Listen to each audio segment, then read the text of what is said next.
Key stats for picking a winner at the Open Championship. Recent form plays a factor into making your picks this week, and course history at the Open. What all that means is coming up, and we've got some specific nuggets at Troon and some things you really need to keep an eye on this week when you are making your picks. But we have to start with the biggest stat of the week. Pick a first-time winner, maybe.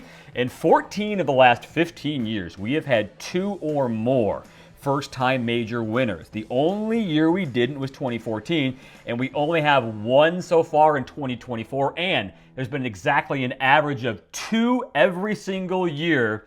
Major champions on the PGA Tour. Benny Betts, what does that mean this week? It means that Scheffler and Rory and co are gone. You can't pick them. They can't win because they have a major championship up their sleeve already. It's phenomenal to think in that long we have had this average out to be exactly 2 new major winners a year. And look, we can obviously say, yeah, there were some years it's 4, some it's 0, but it's only 4 times since 46 that it's been 0. And as you mentioned, 14 of the last 15 has been 2 or more. So it's clearly a trend that we get 2 major winners every year. And look, even the last 10 Open champions were first-time Open winners, and half of those guys were first-time major winners. It is the type of tournament that can throw out a name that you don't expect. Brian Harman last year. Did anyone really, really expect it? We have some trends that show that maybe we should have, though, right? And that's why we are here. Look, there's outliers. We're here to give you those numbers, give you those stats of historical Opens, previous results that are going to help you make your picks and educate you if you're picking a winner, you're picking top 10s, whatever you're picking. We are here to give you all the numbers of past. Now, let's start with the last time we were at Troon for an Open. It was 2016 when Henrik, Stenson and Phil Mickelson were just miles ahead of everybody else. We only found one key stat that made a difference between those two, Ben, and everybody else. It was greens in regulation for Stenson during the event and leading up. You see, he was number 1 in greens in regulation that week. Phil was 3rd. Leading up, Stenson was 3rd on tour. Phil didn't do so well. He was middle of the pack. But strokes gained approach and tee to green, Stenson was also very good in those categories as well leading up to the Open. So the one stat that matters, hitting those greens. Ball striker's paradise, right? It's links golf. You've got, so many ways to play different shots, okay? You have to be imaginative. There's no right or wrong way, but you do have to get it done. And you have to hit the greens if you're going to give yourself enough chances to do what those two did. I mean, they were lights out. It was phenomenal. It was like the jewel in the sun from way back when with Tom Watson and Jack Nicklaus. These two just went hammer and tong. And one thing they did that everyone else didn't was hit a million greens. They just kept hitting them, gave themselves the chances, and the putter got hot. So look, that's links golf to a T. You have to find your way to the greens and then go from there. And this course is no different. In fact, we'll get to it, but this course is the old-fashioned out and in links style, where you're going basically 9 holes out, and then you're turning and coming into the wind and coming 9 holes back. And it becomes the tale of 2 courses. It's a scoring course on the way out, and it's a hold on for dear life on the way back. Let's get to that. Let's get to that since you brought it up. So hitting the green, important. Off the tee, you got to be good enough. Around the greens, making putts, you got to be average. You really have to be on your iron game this week for players you want to pick. Ben, you had mentioned how this course sets up. You survive the back 9 and you score on the front 9. What does that mean? Well, look here at the 2016 stats that you can see made at Troon.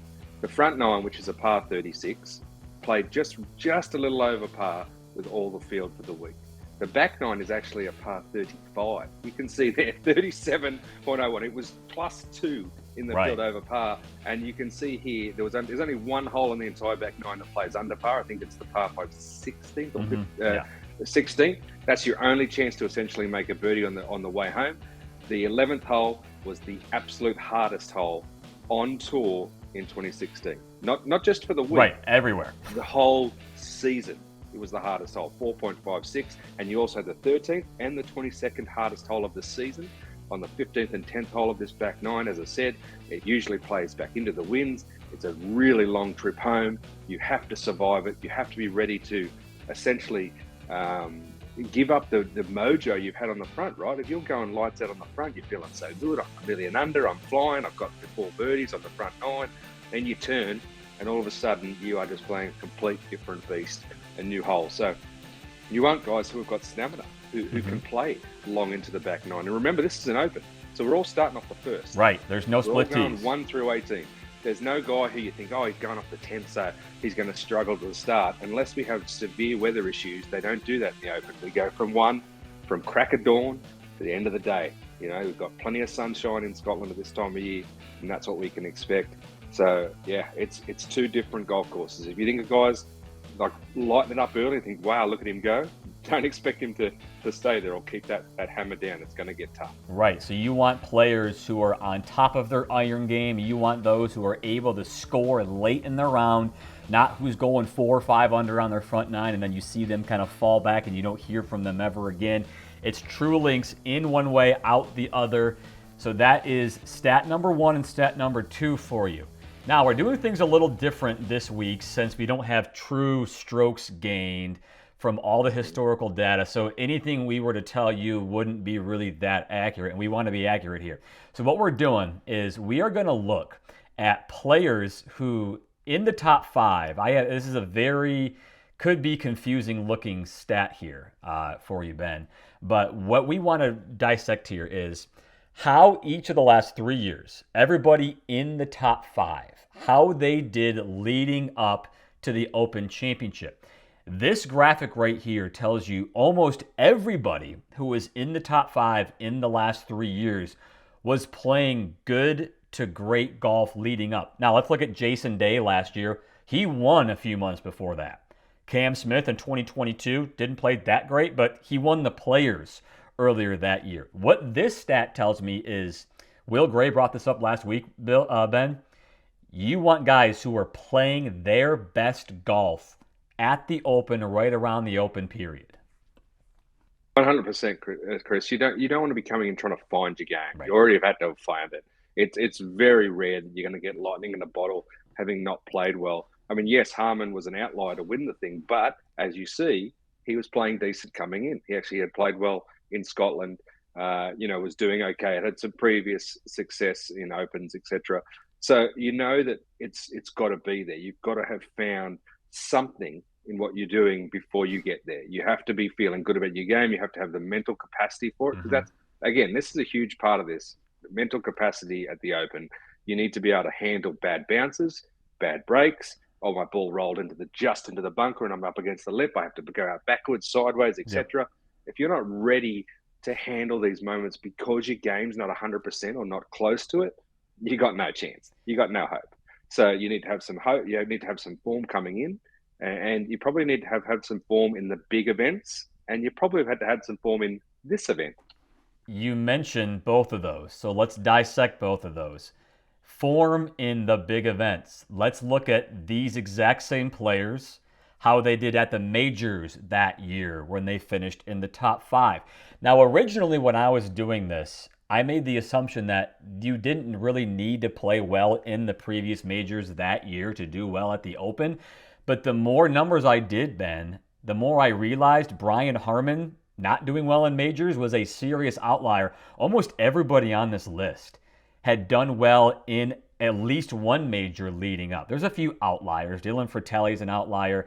Victor Hovland's an outlier. But just about everybody on this list was on a leaderboard at some point in a previous major championship that year. So what that tells me is if we're on top of recent form as well, we also want to be picking players who have shown that they have done something in a major that year at some point. Yeah, I'm scanning this list, mate, and I Isn't see that a crazy? lot of top 10s, top 15s, etc. in majors of the same season.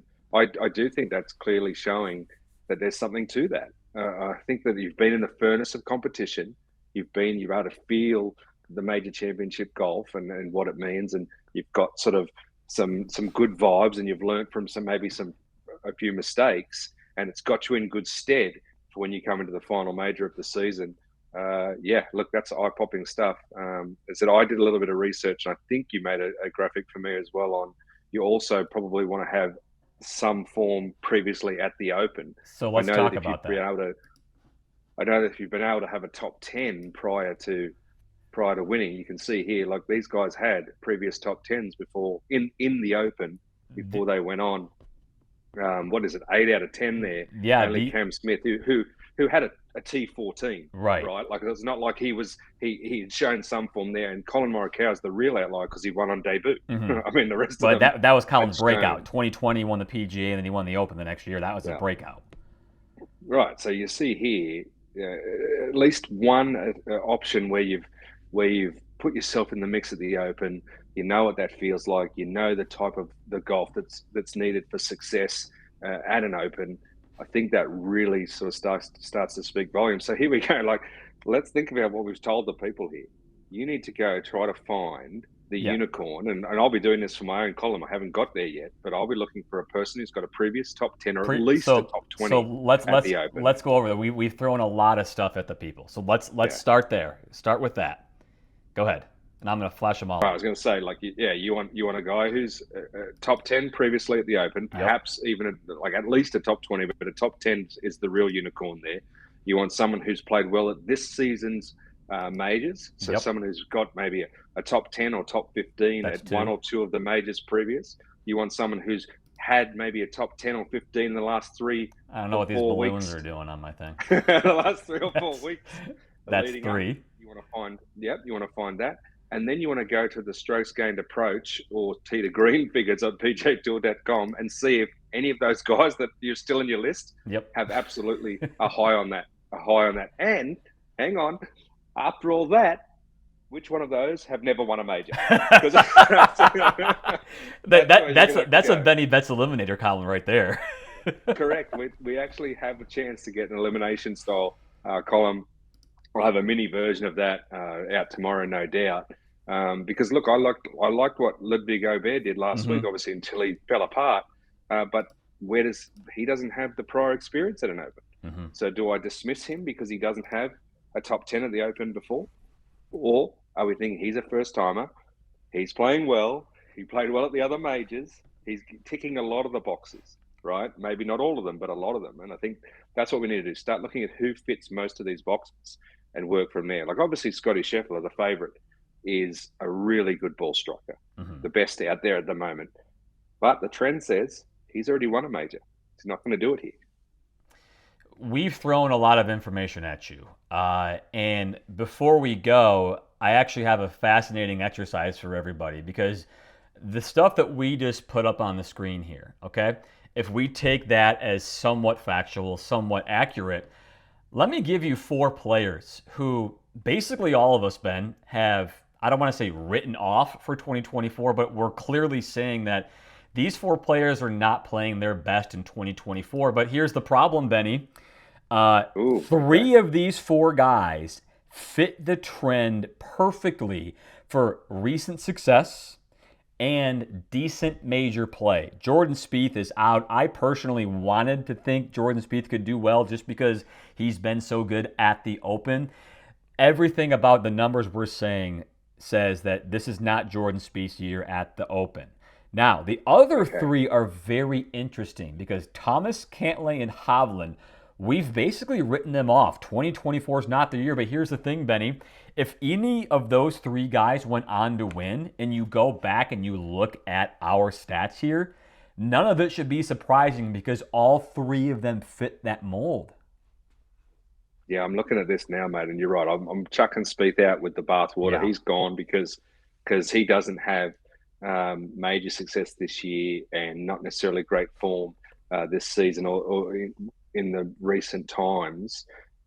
Justin Thomas was an outlier for me last week when he popped up earlier on that leaderboard. I thought, where's he been?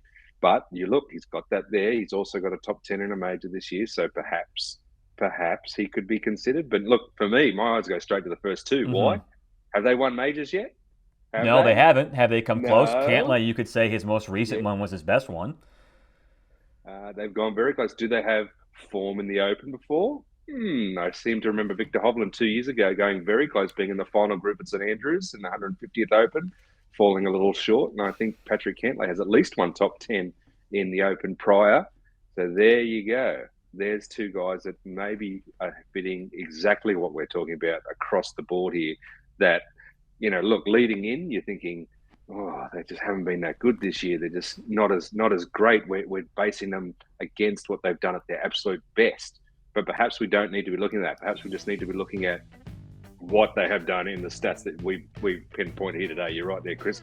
Like we look at Cantlay and go, God, he's terrible this year, because we're looking at him against Patrick Cantlay winning FedEx Cup, right?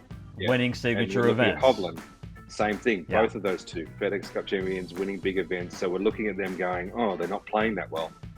But if you just go by what they need to do to fit the trends, they're sliding in there nicely. And so Cantlay's numbers, and Cantlay's numbers might be pretty good for a top 10. I mean, whatever those odds are going to be, we'd have to look up. Hovland probably will be a little bit shorter, but I mean, and even if you want to go Justin Thomas, top 10, top 20, I mean, there's a lot of picks and bets you can make out there. It doesn't have to be the winner, just somebody who can finish high up enough. Cantlay's going to be 350, 400 for a top 10. So that's potential right there. I'll look it up right now, actually. Hovland's probably going to be around 275, 300 for a top 10. Again, if you went by name, you got some great value there. If you go by form, you're thinking, oh, I'm not so sure. But we've seen stranger thing happen in the Open, and that's what this is. This is the Open Championship. As I said, it's a different level of golf. It's a different style of golf. So while you can take a little bit out of last week, the Scottish Open, the Genesis Scottish Open, you can't really take as much further away, right? You've got to come in and say, okay, who plays links, who's playing well in big events, i.e. who's stepping up when it counts, and who are we looking at in that regard. And you know, like the fascination for me, I know the two guys at the top of the board there, Rory and Scheffler, have the game and may well do it, but I can't get past this, and maybe this is silly as a better, but I'm like, this is 14 out of 15 years, two major winners are new. Why will it be any different this year? Like, why? There's plenty of talent there. We've just mentioned those two guys. I said Oberg. There's plenty of others that are probably way further down the list. I mean, it wasn't that long ago at this place, Todd Hamilton won. Todd Hamilton should have been a zillion to one. I think it was 400 or 500 to one at the time, or something ridiculous. But like, it's happened. It's happened before. There could be a guy on this board at 300 to one that's going to win, and you're going to go, how did I not know that? It could be your mate Davis Thompson. It could be my boy Davis. Recent form, I'd have to check his major championships. By the way, Patrick Cantlay plus 600 for a top 10. There's so many numbers and so many players you can look at with really juicy odds that you might not think they're doing very well this year, and lo and behold, they get you a top 10 and they earn you some serious money. And remember too, it's the Open. The weather can be a big factor. It can work for or against you, but you know, you're getting 600. And essentially, if he falls into the right bracket, if he falls into where the draw is sweet, there's only 25% of the field that can win. If he's in that 25% of the field, and you're getting 6 to 1, you're looking pretty good. The week is just beginning at the Open Championship, and Golfbet is here all week long to give you all the information you need. There. And Will's having trouble getting there, by the way. His overnight flight has been delayed, so we have no idea when he's getting to Scotland on Tuesday. But we're no strangers to that, are we, Benny? No, we've got travel issues happening all over the place. In fact, we're all over the world. We're going to be triangulating this thing. I'm in the Southern Hemisphere. You're over there in the US. We're going to have Will in Scotland. We're going to be ready to attack this from every angle. Make sure you subscribe to what we've got going on, and make sure you stick around all week, because we'll do pre-tournament stuff. We'll obviously do in-tournament for your in-tournament bets as well. Make sure you're on top of things as things pan out, because as I said, the weather's going to be an issue, so we'll keep you on top of that. We'll show you who's going to play well at what in what rounds. I'm looking forward to it, mate. Should be a great week.